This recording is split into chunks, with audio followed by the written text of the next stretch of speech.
At the start of 2022, Abyssal Mask was a pretty pathetic item. Riot buffed it and buffed it again, but it didn't seem to make much of a difference. It was a very unpopular item that couldn't stand up to its competition. And then it was built at Worlds. Here's why pros decided to build Abyssal Mask on AD Bruisers, and afterwards, I'll go over the changes since then to see if the strategy could work again. Let's look at two games, Damwon vs JDG and DRX vs RNG. Nagari built Abyssal Mask on Renekton, Kingen built it on Aatrox, and Pyosik built it on Maokai. In both these games, Abyssal Mask is not built for the MR shred. The Bruisers building it don't deal significant magic damage, and their team can't use the flat reduction well. So it makes sense that the total damage dealt by Abyssal Mask is very low at the end of each game. Let's compare Mask with Spirit Visage to see why pros might value Abyssal Mask more. The build path is the exact same for each, so we can simplify the comparison and only look at the completed items. The passive shred does add some extra damage, but it's very low and similar to the impact extra health regen would have in a fight, so let's say they both cancel out. They also have the same ability haste and the same amount of health, so we can ignore those too. Abyssal Mask is cheaper by 200 gold and can potentially reach 80 MR, but has 15 less base MR when no one is in range. The MR on both items is equal when two people are in range. On healing Bruisers, and especially with the item builds Renekton and Aatrox had, the shield and heal passive is worth much more than 200 gold. At this state, I think Spirit Visage is still much more gold efficient. So let's say that there are 3 people in range. I don't think 12 MR and 200 free gold is worth the same as Spirit Visage passive, but for the sake of argument, let's assume it is equal. Even with 3 champions in range, it is only equal to Spirit Visage. For Abyssal to perform better than Spirit Visage, you need 4 people in a small range around you, and you need to take a lot of magic damage in that time. In these 2 games, that never happened. There were situations where 2 or 3 champions were in range, but only for a short time. The majority of the time in these fights, they had the same MR as Spirit Visage or less. Look at Renekton here. If you get hit by a ranged AP champion, you will be much squishier. Against poke champions, Mask is very weak. Most AD Bruisers either have no way to get enough champions in melee range, or don't want to be in that situation at all. Aatrox wants to be hitting tanks with Q to heal through damage dealt by the backline. Renekton wants to isolate a high priority target and shut them down with high damage and point and click CC. They are fine with being in close range of a couple champions for a short time, but if either of those champions ends up with almost the entire enemy team in melee range, they're probably dead. They have no way to get on top of multiple ranged champions and keep them there. The only way that happens is if the ranged champions willingly walk into them, because they are no longer a threat. Against dashes, flashes, and especially the kiting that pro players have, you are not going to get value from Abyssal Mask unless you have AoE CC or a way to suddenly get into the middle of the enemy team. Renekton and Aatrox have some gap close, but not enough to jump on an entire team that quickly for an explosive fight. It was not worth it to build Abyssal Mask over Spirit Visage in these situations, but you can't discount the price difference. Sometimes you need an item completion immediately, so if you don't have enough gold, Mask could look like a good alternative.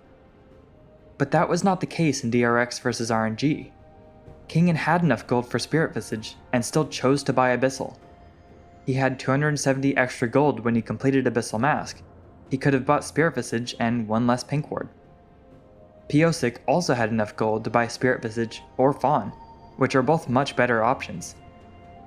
So many champions had GA that the fights were going on very long.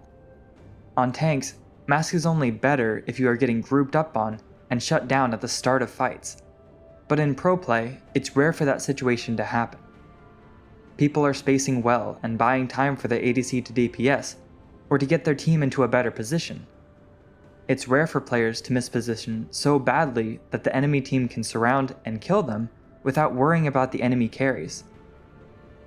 Nagari did not have enough gold for Spirit Visage or Force of Nature. He likely wanted Spirit Visage to buff his Gore Drinker and Sterix, and then opted into Mask when he couldn't afford Spirit Visage and the enemy team was moving to Baron. But he did have enough gold for a Warden's Mail and an Iron Pot, which would have been the better option against the double ADCs.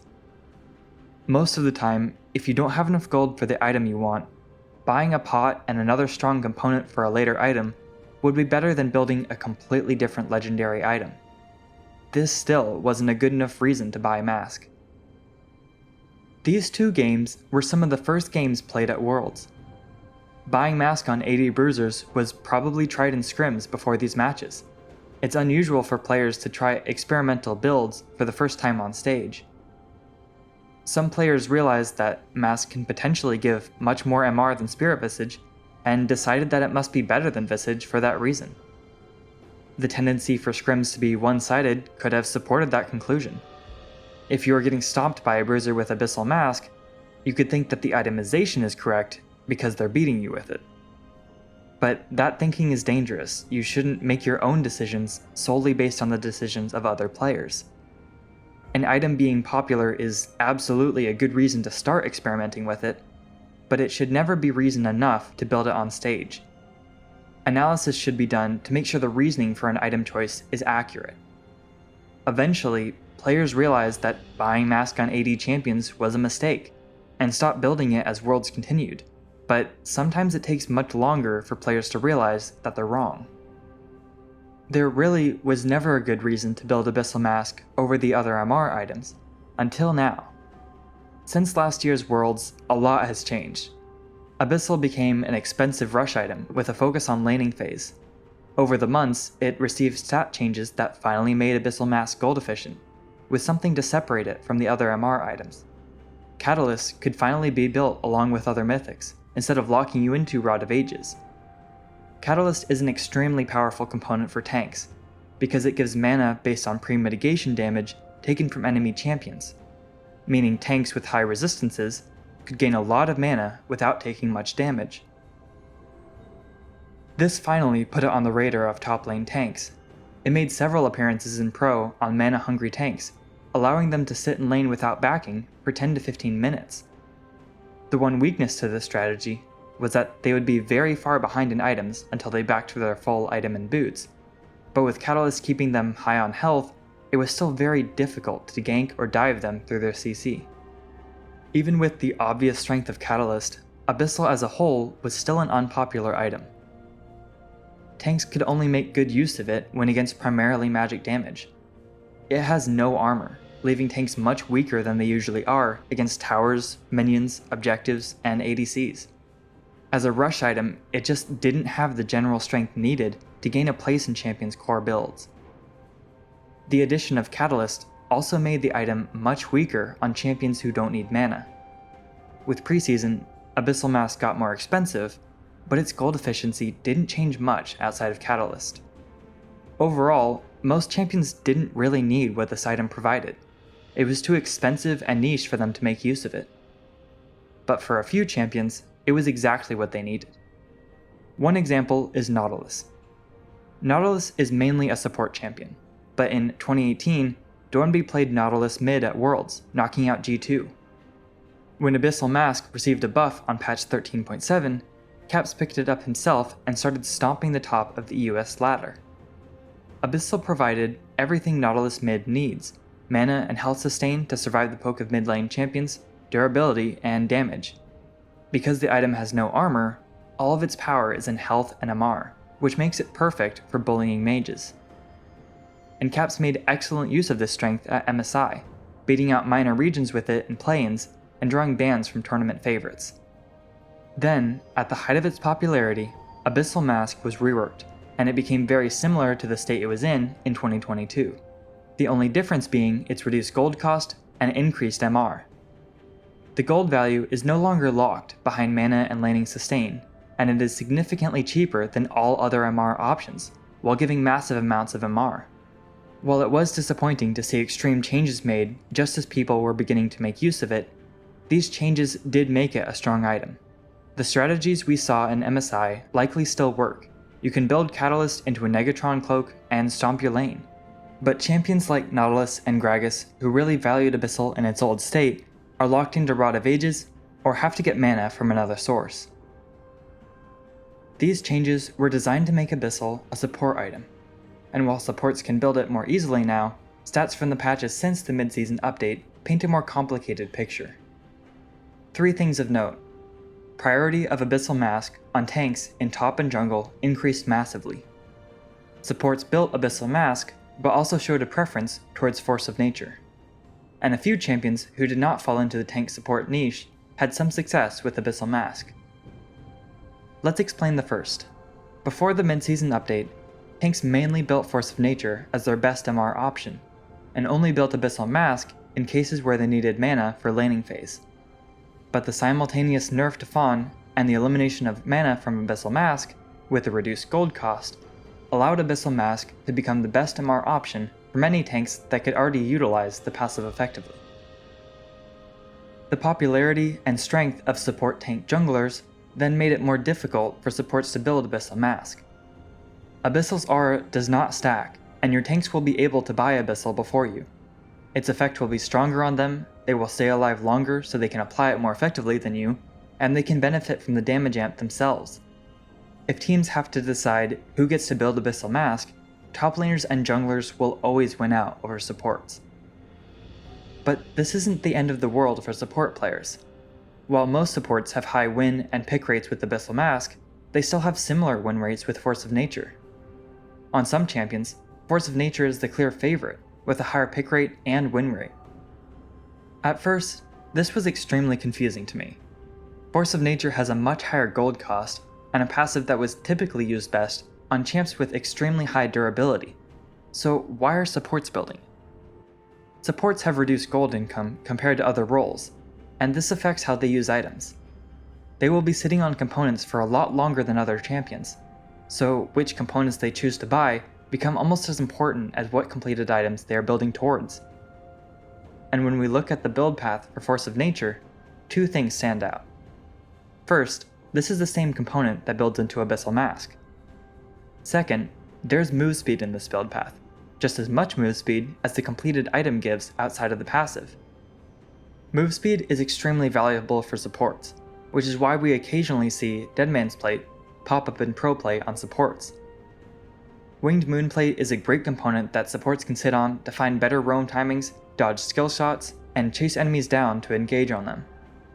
Deadman's Plate's passive gives up to 40 flat move speed when fully stacked out of combat, but Winged Moonplate alone gives around 20 flat move speed in and out of combat for a much lower price. While it does take longer to complete Force of Nature than Abyssal Mask, supports can use Force of Nature's passive surprisingly well. Force of Nature can technically be stacked extremely quickly. If you get hit by 10 different magic damage dealing auto attacks or spells, you will instantly have the item fully stacked. Add in immobilizations adding 2 stacks for each spell, and supports can potentially have this item fully stacked right after their initial engage. They then can use the increased move speed to kite back and wait on cooldowns, or to chase enemies down. So while supports would prefer to build cheaper items, if their team is already building Abyssal Mask, they have a strong MR option to fall back on. Now that Abyssal is considered the most efficient MR item for tanks, it makes sense that it could have potential for other roles. Its biggest strength is its gold efficiency and high resistances, which most champions value.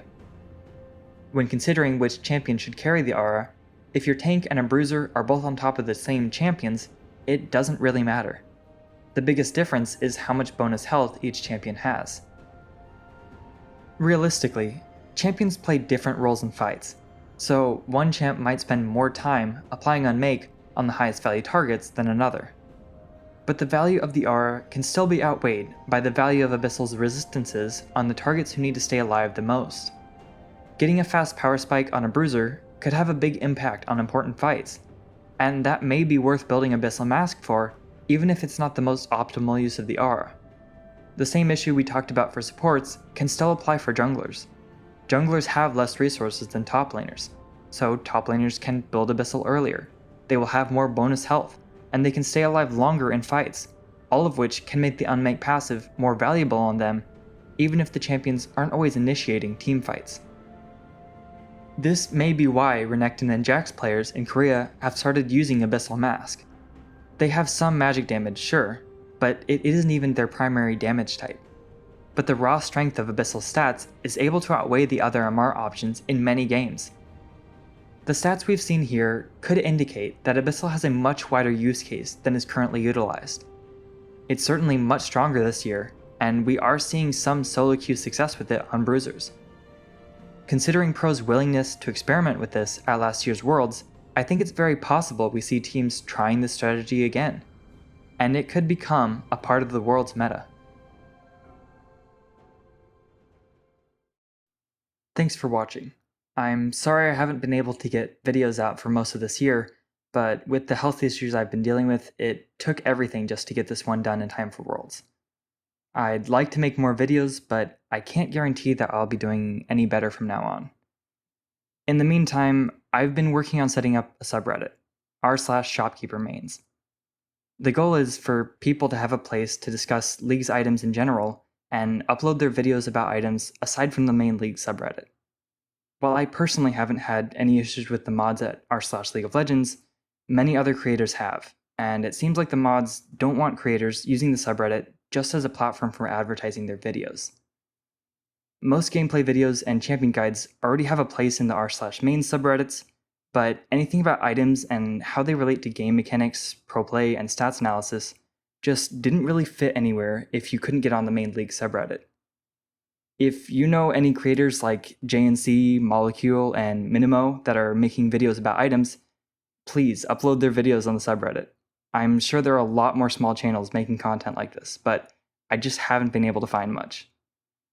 That's the idea of the subreddit, to be able to gather all these videos and posts into one place so that if you have any interest in learning more about League's items, you have all these resources available that are easy to find. If you are a small creator, please reach out to me and feel free to upload your own videos. This concept will have to be driven by community involvement, so if you like in-depth analysis of items, please consider joining the subreddit. Hopefully, I'll see you there, and I'll do my best to keep making videos like these. Thanks.